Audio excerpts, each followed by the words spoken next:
여러분들 만나서 반갑습니다. 우리 소정한 교회에 우리 성도님들과 말씀 안에서 교제할 수 있는 복된 시간을 우리 허락해 주신 존경하는 우리 김기동 목사님께 감사드리고요. 교회도 감사를 드립니다. 여기 지금 오프라인 현장에서 예배드리는 분도 계시고 온라인으로 지금 함께 예배드리는 성도님들, 우리 2022년 새해에 하나님 주신 마음복이 또 지혜와 비전이 여러분들 가정과 또 일터 위에 충만하시기를 축복합니다. 여러분들, 우리가 새해가 되면 늘 플랜을 세우지 않습니까? 꿈을 나름대로 그려보기도 합니다. 원래 이것을 한번 우리가 성취해 봐야지 하는 그런 꿈들을 분명히 어떤 계획을 가지고 계실 줄로 믿습니다만, 가장 중요한 것은 하나님의 마음이 아파하는 하나님의 비전에 따라서 그 플랜들이 세워지고 또 풍성하게 결실 맺을 수 있기를 진심으로 소망합니다. 유대인 종교 철학자 말틴 부부가 썼던 그 유명한 책이 있죠. 이 운트 두라고 하는 나와 너라고 하는 책에서 이런 말을 합니다. 모든 참된 삶은 만남이 있다. 우리가 살아가면서 누구를 만나냐에 따라서 우리 삶의 방향과 퀄리티가 결정되죠. 여러분들 올해 많은 분들을 만나실 텐데, 물론 비대면 기관이어서 과거에 비하면 그 만남 횟수가 많이 줄어들었을지 모르겠지만, 그 귀한 만남을 통해서 여러분들의 삶이 더욱더 풍성해지기를 바랍니다. 나아가 만나는 사람마다 우리 자신이 가지고 있는 작은 것이라도 함께 나눌 수 있는 저와 여러분 되시기를 소망합니다. 이 세상에는 두 종류의 사람이 있다고 합니다. 한 부류는 플러스적 성향의 사람이 있습니다. 이 사람은 만나는 사람들의 마음을 아주 따뜻하게 합니다. 그리고 매사 긍정적인 마음을 불어넣고요. 그리고 세상을 바라보는 시각이 매우 긍정적입니다. 그를 만나고 나면 아무리 힘든 일을 할지라도 다시 시작할 수 있는 용기를 얻게 됩니다.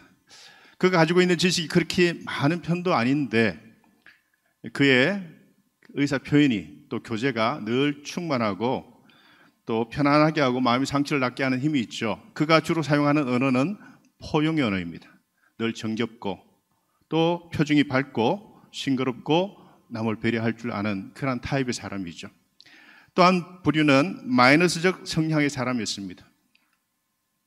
그는 만나는 사람들의 마음을 얼어붙게 만들고 부정적이고 또 결과적으로 맥 빠지게 만들죠. 이 사람은 주로 판단의 언어를 주로 사용합니다. 표정이 늘 어둡고 자기 중심적인 사람이죠.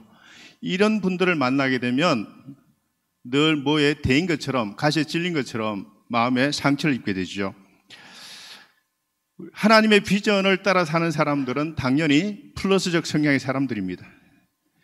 여러분들, 그 대형 선박이 해양을 가로지르고 목적지까지 가기 위해서는 장착해야 될 게 참 많습니다. 엔진도 있어야 되겠고요. 근데 엔진만큼 중요한 것이 있습니다.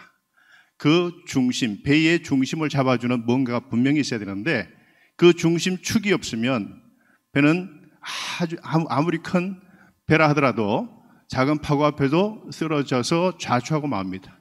그 중심을 잡아주는 것을 전문용어로 밸러스트, 평형수라고 합니다. 물론 작은 선박일 경우에는 강철 격판을 선창 밑에다가 깔아준다든지, 대형 선박일 경우에는 배의 밑창에다가 겹방을 만들어서 물을 가득 채워서 배가 기울어지면 그 평형수가 균형을 잡아주어서 바르게 해서 데스티네이션, 목적지까지 갈 수 있게 합니다. 우리가 일평생 살아가면서 우리가 영적인 존재로서 장착해야 될 것이 참 많습니다. 저는 이 영적인 밸런스가 과연 뭐라고 생각하는지 한번 우리 성도님께 한번 묻고 싶습니다.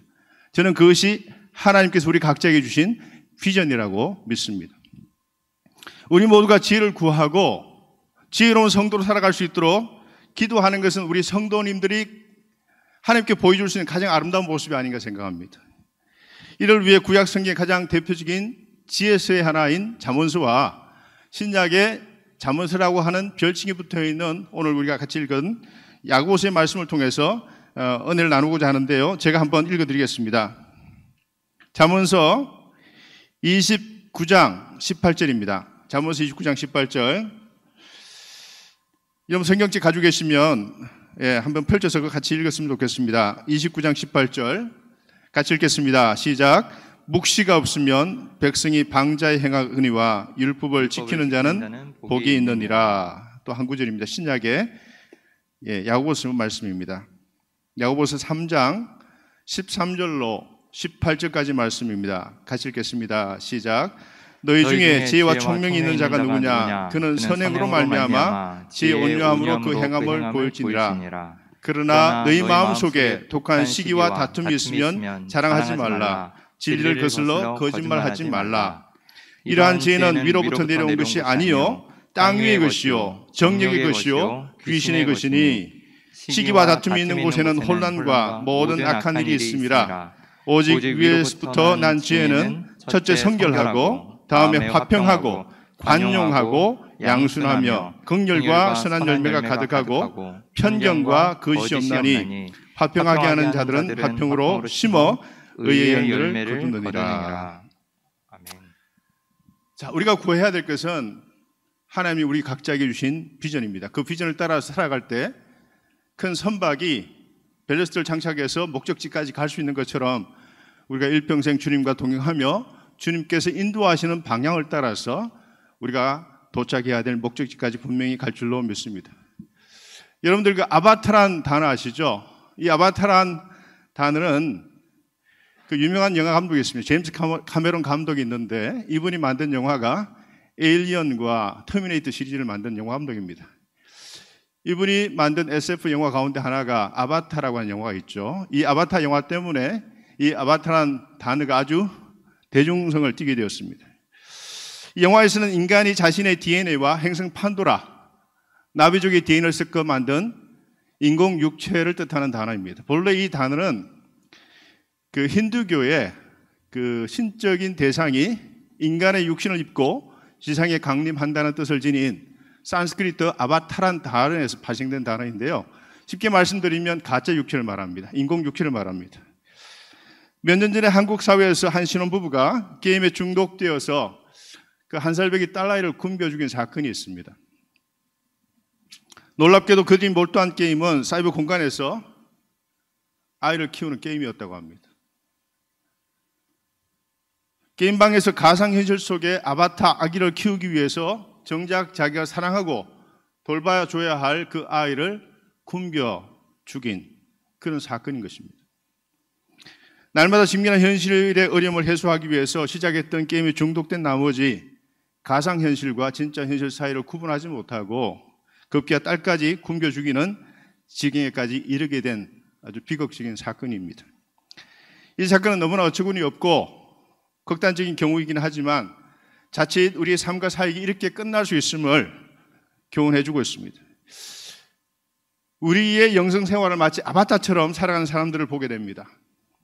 우리가 하고 있는 삶과 사역이 진짜 나를 알아가고 하나님의 비전에 맞춰 살아가는 내가 아니고 대신 아바타를 키우는 일에 몰두하고 있지는 않은지 한번 우리가 돌아봐야 될 때가 되지 않았나 생각합니다.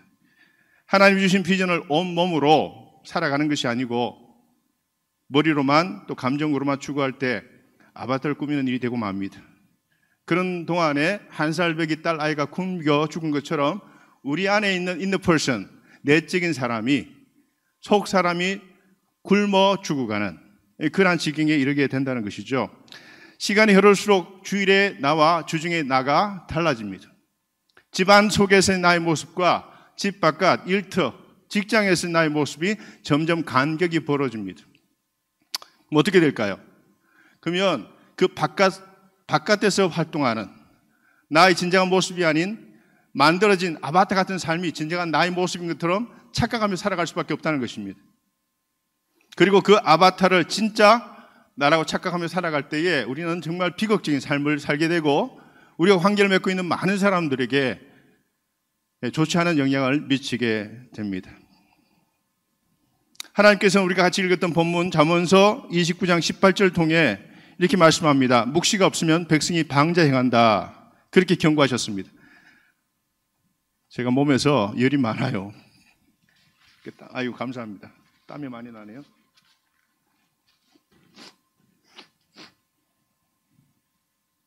자, 여기서 묵시란 뭘까요, 여러분들? 다른 말로 하면 비전입니다. 비전. 그리고 방자에 행한다는 것은 히브리어로 파라인데 그 의미는 신중함이나 자제력을 상실한 경거망동을 말합니다. 우리 위에 계신 아버지 하나님이 만약 없다고 생각하는 분들이 계시다면 자기 마음대로 살아가겠죠. 자기가 원하는 대로, 자기가 하고 싶은 마음대로, 자기가 삶의 가치와 기준이 되니까 뭐 다른 사람 눈치 볼 것도 없고요. 그렇게 살아가는 사람들 많습니다. 하나님 없이 살아가는 사람들의 말로가 저는 굉장히 비참하다 생각합니다. 비전이 없다는 말은 뭡니까? 인간은 경거망동한다. 왜? 하나님이 없기 때문에요. 비전이란 눈에 보이지 않는 것을 보는 통찰력을 말합니다. 따라서 비전을 지닌 사람의 시선은 언제나 오늘 뛰어넘어 저 멀리 하나님이 가리키는 그곳을 향해 있죠. 흔히 장래승에서 보이는 사람을 가리켜 비전이 있다고 말합니다. 미래에 대한 통찰력으로 지금부터 자신의 미래를 생각하며 스스로 준비해 가기에 그에게는 장래승이 있을 수밖에 없습니다. 자, 비전이 없다는 것은 결국 방제행할 수밖에 없다는 것인데, 여러분들 그 요한복음 10장에 보시면 선한 목자와 삭군의 비유가 있지 않습니까? 선한 목자 삭군의 근본적 차이점은 뭡니까?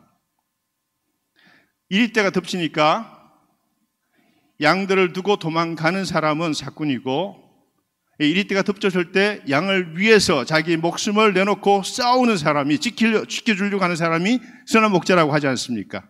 근데 그것은 표면적인 이유고요. 보다 근본적 동기와 이유가 있습니다. 거기 보면 아버지란 단어가 3번 나옵니다. 요한복음 10장에 보면. 자, 이 아버지와 선한 목자의 관계를 한번 생각해 보시고요. 이 아버지와 삭군의 관계를 한번 생각해 보시길 바랍니다. 자, 선한 목자에게는 위에 계신 아버지를 분명히 인지합니다.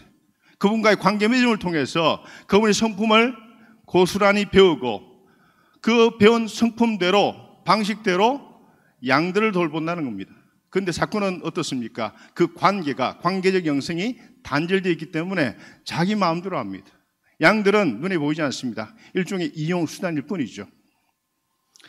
자, 우리 모두는 선한 목자가 되기를 바라는데, 선한 목자가 되기를 바란다면 위에 계신 아버지 하나님을 늘 생각하고 그분의 뜻과 성품을 배워나가는 성도가 되어야 될 줄로 믿습니다.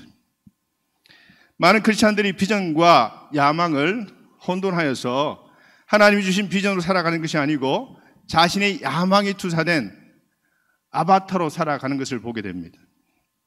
하나님 비전이 아닌 경건의 알맹이와 능력이 빠진 아바타로 살아가는 성도가 많은 교회는 불행한 교회입니다. 하나님과 그분의 뜻을 비전으로 삼기보다는 자신의 욕망이나 야망을 숨긴 채 그것을 비전으로 포장하는 우리 속의 아바타를 몰아내어야 합니다. 참된 비전이란 나를 통해서 이루시고자 하는 하나님의 비전을 말합니다. 비전을 야망이나 망상과 구분한 가장 중요한 기준은 하나님과 그분의 말씀을 자신의 비전으로 삼고 있느냐 아닌가, 그 차이에 있습니다. 자, 천지를 창조하신 하나님보다 더 큰 비전은 없습니다. 자, 하나님께서는 여러분 각자를 통해 이루실 비전이 있습니다. 여러분 각자에게 주신 비전이 있다는 것입니다. 우리는 이 땅에 우연하게 태어난 그런 분들이 아니고 하나님께서 우리 각자에게 소명을 주셔서 이 땅 가운데 파송해 주신 하나님의 거룩한 백성이요 그리스도의 제자인 것을 믿으실 수 있기를 바랍니다. 하나님 주신 비전을 마음에 품고서 오늘 최선을 다해 살아가다 보면 하나님께서 여러분을 통해서 이루어 주신 그 비전의 결과를 분명히 보게 될 날이 분명히 있을 것이라 믿습니다. 자, 우리가 두 번째로 생각해 봐야 될 것이 참된 지혜자는 온유한 지혜로 살아가는 성도입니다. 자, 야고보서 3장 13절은 너희 중에 지혜와 총명이 있는 자가 누구냐? 그는 선행으로 말미암아 지 온유함으로 그 행함을 보일지다 라고 우리에게 가르치고 있습니다. 자, 이 본문에 나오는 온유한 지혜는 과연 어떤 지혜일까요? 세상 다른 사람보다 더 많은 정보와 지적 능력과 스펙을 갖춘 사람을 지혜로운 사람이다 라고 그렇게 평가하지 않습니까? 그래서 세상 사람들은 자신에게 그런 능력이 있음을 보이기 위해서 경쟁적으로 노력하고 없는 것도 있는 것처럼 pretending, 가시하는 그러한 분들이 많죠. 이것이 앞서 말씀드린 아바타의 삶이고 거짓 지혜를 추구하는 삶입니다. 야고보서 3장 14절에서 너희 마음속에 독한 시기와 다툼이 있으면 자랑하지 말라. 진리를 거슬러 거짓말하지 말라. 이렇게 경고합니다. 그리고 15절에서 이러한 지혜는 위로부터 내려온 것이 아니고 귀신의 것이고 정욕의 것이고 땅의 것이다 라고 분명히 말씀합니다. 자, 그렇다면 온유한 지혜는 정욕과 귀신의 것인 땅의 지혜와는 대조를 이루는 그러한 지혜를 말하겠습니다. 온유한 지혜는 하늘에 속한 것이며 하나님이 주시는 비전에 따라 그분의 말씀의 원칙에 순종하는 겸손에서 나오는 지혜입니다. 여러분, 성경이 우리에게 주는 중요한 교훈이 있습니다. 세상에서는 별 볼 일 없이 보이는 사람도 하나님 보시기에는 아주 소중할 수 있다는 것입니다. 건축자의 버린 돌이 모퉁이 머릿돌이 되었다, 그런 말씀이 있지 않습니까? 자, 세상에 어떤 사람도 쓸모 있는가 하는 그 관점에서 취급되어서는 안 됩니다. 하나님이 이 땅에 교회를 세우실 때 보잘것없는 사람들을 먼저 부르셨습니다. 초기 교회를 한번 보시면 경제적으로 사회적으로 굉장히 낮은 계층의 사람들이 교회 성도가 되셨고, 그분들을 변화시켜서 하나님은 선교의 동력원이 되게 하셨고 로마 제국을 복음화하는 귀한 역할을 하게 하셨습니다. 고린도전서 1장 27절 28절에 이런 말씀이 있습니다. 하나님께서 세상에 미련한 것들을 택하사 지혜 있는 자를 부끄럽게 하려 하시고 세상에 약한 것들을 택하사 강한 것들을 부끄럽게 하려 하시며 하나님께서 세상에 천한 것들과 멸시받는 것들과 없는 것들을 택하사 있는 것들을 피하려 하시나니. 여러분들 여기 보면은 세상이 정해놓은 가치, 기준 이런 것을 업사이드 다운, 전복시키는 파워가 있죠. 그 업사이드 다운 시키는 파워가 어디서 있다고 생각하십니까? 바로 복음의 능력입니다. 세상 사람들이 보기에는 좀 하찮고 미련하고 없는 것 같은 사람들을 들어서 하나님은 생명의 역사, 구원의 역사를 만들어 가시는 그런 파워풀한 분이십니다. 자, 중요한 것은 그가 누구의 손에 달려있느냐, 들려져서 사용되어지느냐, 이것이 중요합니다. 자, 길가에 뒹구는 보잘것없는 돌멩이 몇 개가 다윗 손에 들려졌을 때 육척 반의 거구였던 골리앗을 넘어뜨리는 강력한 무기가 됩니다. 자, 그 돌멩이가 역사의 흐름을 바꾸게 되었죠.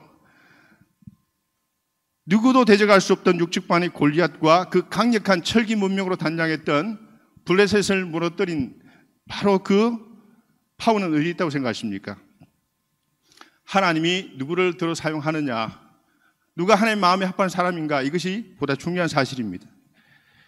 미디안의 목동이었던 모세가 하나님의 손에 붙들려졌을 때 그는 이스라엘 백성을 가나안으로 이끌 수가 있었습니다.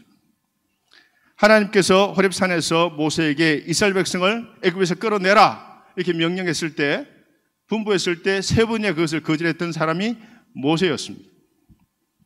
자, 이러한 모세에게 하나님께서 보여주셨던 환상이 뭡니까? 불타는 가시덤불의 이상이었습니다. 여러분들 그 가시덤불 아시죠? 성냥불 그거 가지고 불을 붙이면 어떻게 됩니까? 한순간에 확 불타올랐다가 죄가 되고 말지 않습니까?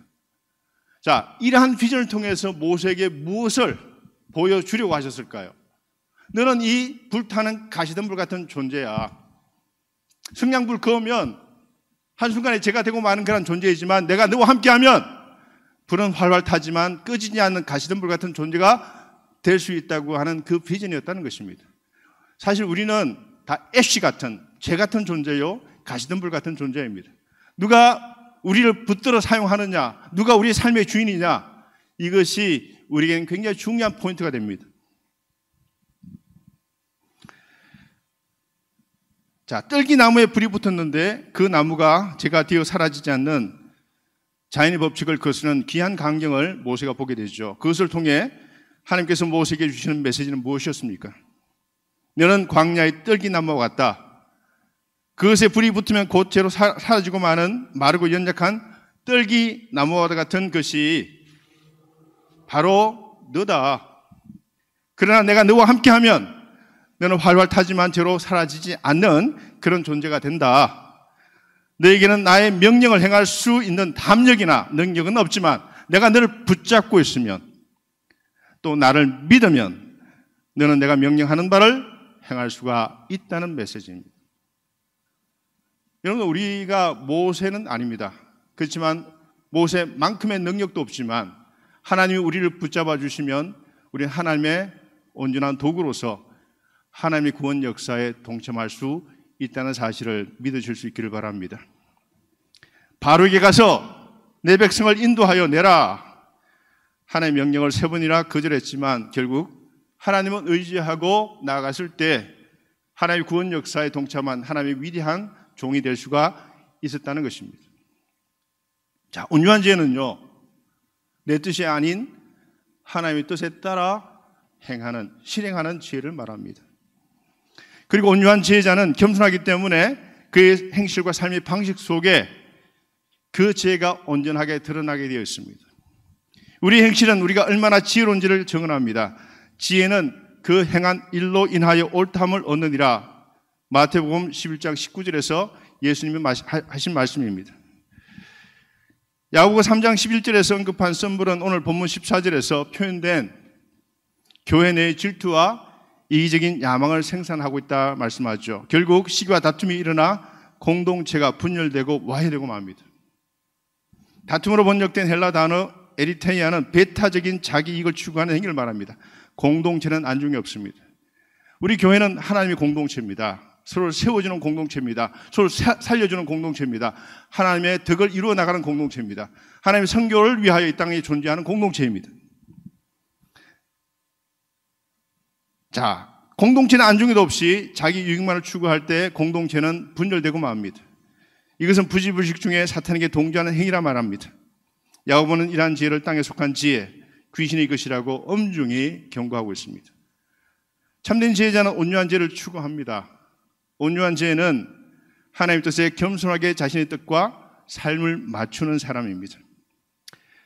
제가 유학을 왔던 27년 전하고 27년 전에 미국하고 지금의 미국을 한번 비교해 보시면 미국 사회 참 많이 바뀌었다는 생각을 합니다. 전 세계의 모든 그 흐름이 많이 바뀌었죠.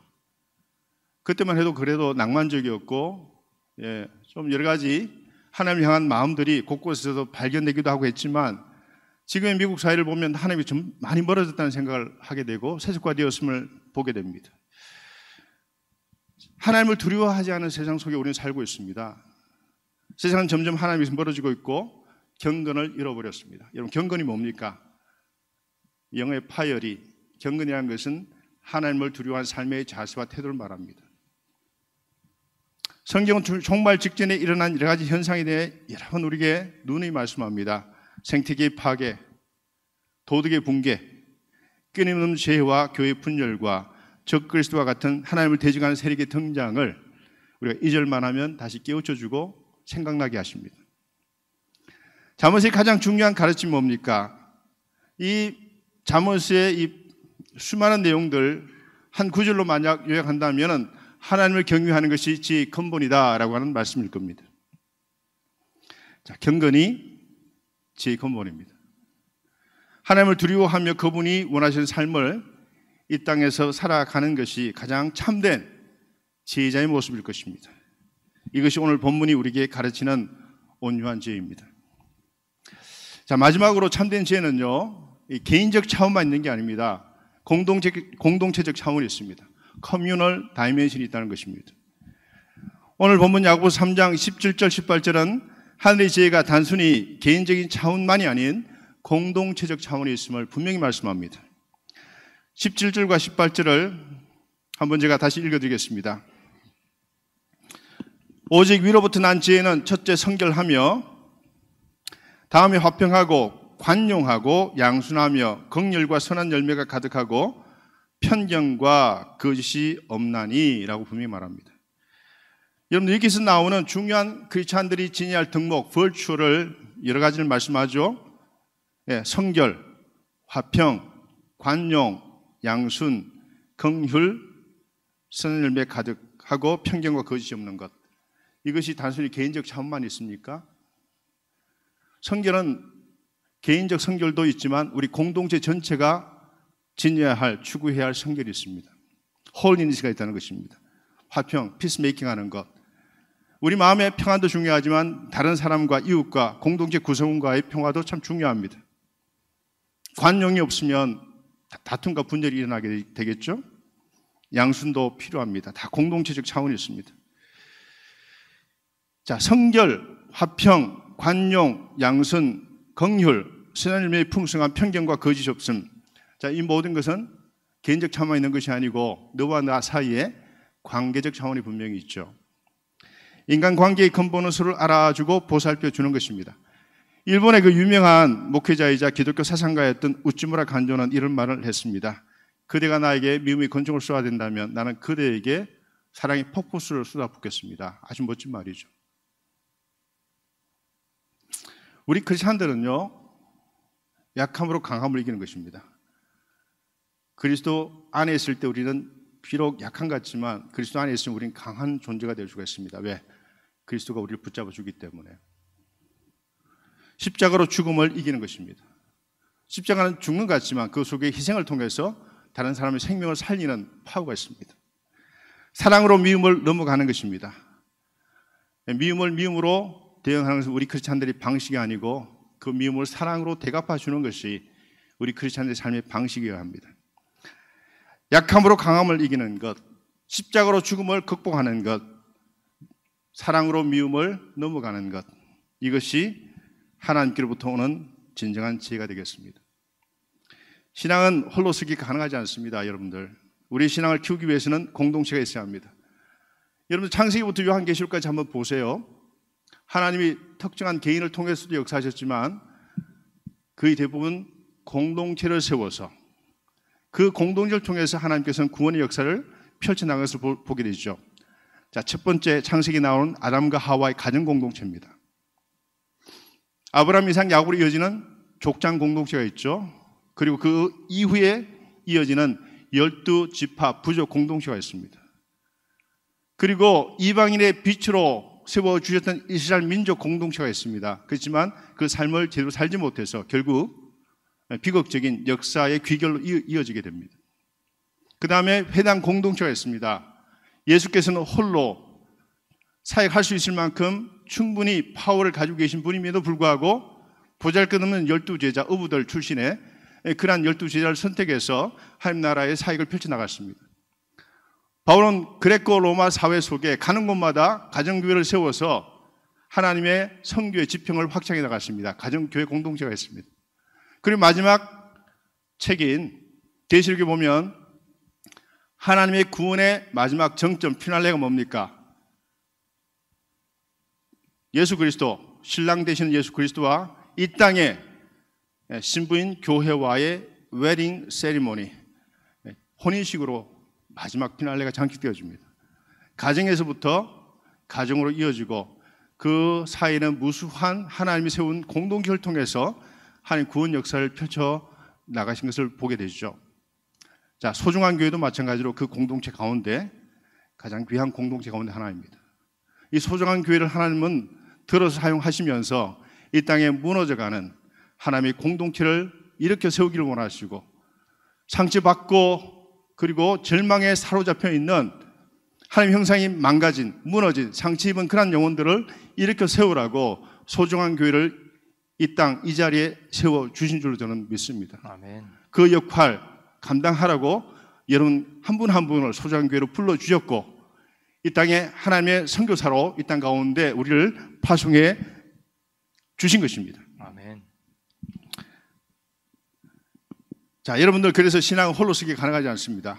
함께 격려하고 위로하고 함께 말씀을 나누고 예배를 드리고 찬양을 드리고 서로를 위해서 기도해 주는 그런 공동체가 있을 때 우리는 하나님을 향해 든든히 자라 올라갈 수가 있는 것입니다. 우리 신앙을 키우기 위해서는 공동체가 있어야 합니다. 서로 하늘의 지혜와 그 품성으로 세워주는 공동체가 가장 아름다운 공동체입니다. 여러분들, 여기서 한 서너 시간 가다 보면 국립공원 하나가 나오죠. 가보셨습니까? 세코야 내셔널 파크, 세코야 국립공원 가보셨죠? 아마 거기에는 세계에서 가장 큰 나무가, 아름드리한 나무가 다 모여 있습니다.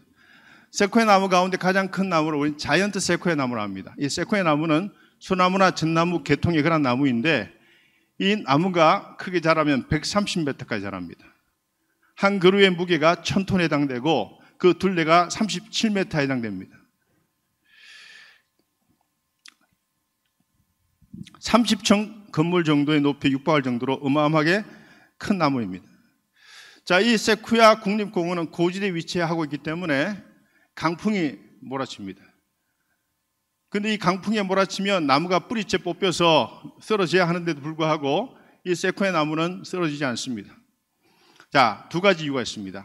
자, 세쿠야 나무 위에 130m 되는 세쿠야 나무에 뿌리가 땅 밑으로 얼만큼 내려갈 거라고 생각하십니까? 네, 퀴즈인데요. 맞아도 선물은 없습니다. 상품 없습니다. 네, 세쿠야 130m 나무에 그 세쿠야 나무가 강풍에도 뿌리째 뽑히지 않기 위해서 땅 밑으로 뿌리를 얼만큼 내리면 될 것 같습니까?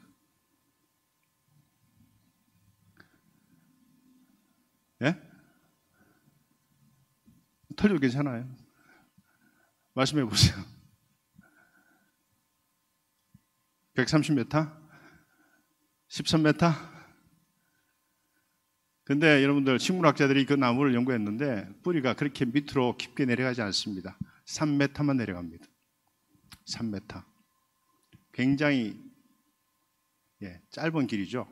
근데 그게 끝나는 것이 아니고 세쿠야 나무의 뿌리가 옆으로 뻗어나가요.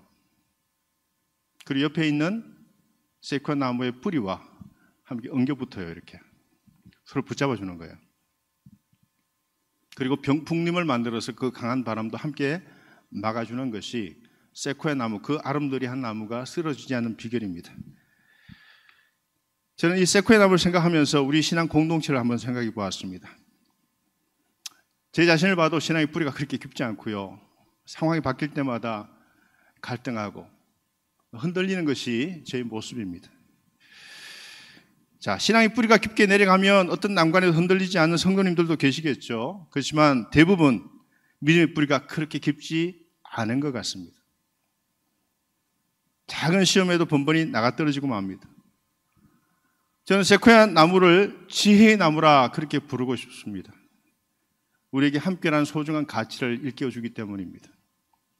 세쿠야 나무처럼 얕은 뿌리조차도 서로 세워주는 버팀목이 되어줄 때 우리는 하나님을 향해 가장 높이 자라 올라갈 수가 있습니다. 우리가 서로 영적으로 연결되어 서로 세워주는 버팀목이 된다면 거친 세속의 바람에도 흔들리지 않은 강한 공동체를 세워갈 수가 있습니다. 세쿠야 나무가 서로의 뿌리를 단단히 연결하여 있는 것처럼 교회 성도들도 그렇게 서로 단단히 연결되어 있어야 합니다. 만약 세쿠야 나무가 스스로 잘났다고 옆에 있는 뿌리를 잡아주지 않고 홀로 서기 하였다면 어떻게 될까요? 그 강한 바람 앞에 다 쓰러지고 말 것입니다. 도미노처럼 무너지고 말았을 것입니다. 성결, 화평, 관용, 양순, 긍휼, 선한 열매 풍성함, 편견과 거짓이 없음. 자, 이 모든 것은 내가 속한 공동체를 먼저 돌보는 제자의 마음이 포함되어 있습니다. 이러한 든든한 공동체가 없다면 나도 주님 앞에 반듯하게 설 수가 없습니다. 위로 크게 자라도 강풍에 쓰러지지 않는 세쿠야 나무처럼 성도가 단단히 연결되어 있는 교회가 세상에 미친 바람, 강풍 앞에 맞설 수 있는 그런 강한 교회가 될 수 있습니다. 코로나 2년입니다. 굉장히 긴 기간이었고 예상을 뛰어넘어서 계속해서 이 코로나는 확장되고 있습니다. 물론 약해지면서 확장될 것입니다. 이제 위드 코로나 시대 속에서 우리는 온앤오프로 이렇게 번번이 하면서 삶의 모습이 그때마다 많이 바뀌어가면서 바뀌어진 세상 속에 우리는 조율하며 살아가야 되는 그런 시기를 살고 있습니다. 이러한 위기 시대 속에서 우리에게 필요한 것은 하나님의 지혜입니다. 그리고 우리 방향을 정하기 위해서 필요한 것은 하나님이 우리 각자에게 주신 비전입니다. 그 지혜와 비전을 따라 살아가는 성도님 되실 수 있기를 진심으로 소망합니다. 아멘. 서로를 붙잡아주고 세워주는 지혜로 살아가는 공동체만이 하나님을 향해 우뚝 솟아오를 수가 있습니다. 여러분 모두가 이런 공동체를 이 땅에 세워나가실 수 있기를 진심으로 축복합니다. 세쿠야 나무처럼 위로 쭉쭉 뻗어 자라 올라가면서도 성결, 화평, 관용, 양순, 긍휼, 선함의 풍성한 편견과 거짓이 없음, 또 화평의 뿌리로 서로 단단히 붙잡아 세워서 이 소중한 교회를 더욱 소중하게, 아름답게, 건강하게 이 땅 가운데 세워나갈 수 있는 우리 성도님들 되실 수 있기를 진심으로 축복합니다. 아멘. 기도하겠습니다.